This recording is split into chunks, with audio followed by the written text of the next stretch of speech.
The Bookie. Today we will unlock the book The Effective Executive. This book is the masterpiece of the management master, Peter F. Drucker, and it will address the question, what should an executive do to be effective? Drucker was the first person to realize that the knowledge economy was about to come. He proposed for the first time in his book that we will see a knowledge-based society in the future.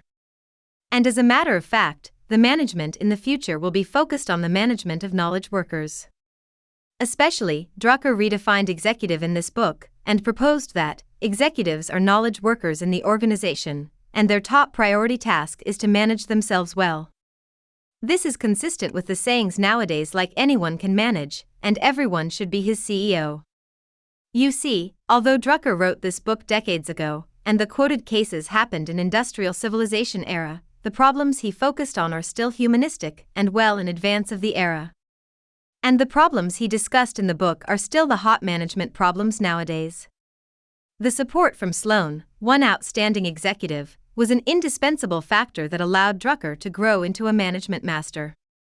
Without the in-depth study on General Motors and the chance to get close to Sloan, it would have been impossible for Drucker to write so many far-reaching management books. Sloan, whose full name was Alfred Sloan, was the 8th president of General Motors and had been in office for 23 years. On the 75th anniversary of Business Week, Sloan was chosen as one of the greatest innovators of the past 75 years. Then what did Sloan do to gain such high praise? During his term serving as the president of General Motors, it took him only 3 years to turn the company on the verge of bankruptcy into a winning company. And then he steered the company to rapidly develop into the world's largest automobile company in the following years. From 1921 to 1922, he proposed a new management model called decentralized operation under centralized policy control. Are you familiar with the multi-divisional company structure adopted by modern businesses? The new management model in his book is the prototype of the structure. He divided General Motors into 21 divisions based on product, appointed 4 deputy general managers to take charge of the 21 divisions. He also demanded the headquarters to make significant decisions for the divisions, such as financial management and control, appointment and dismissal of leaders, and setting business objectives. Moreover, he made each division take charge of its specific businesses. Sloan believed that, by doing so, the policy decisions and administrative management could be separated in order to guarantee a balance between centralization and decentralization.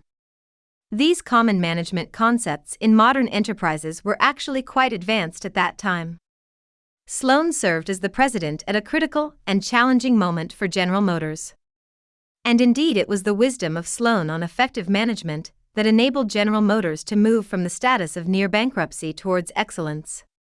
After listening to Sloan's story, do you also want to manage yourself and your company as effectively as Sloan?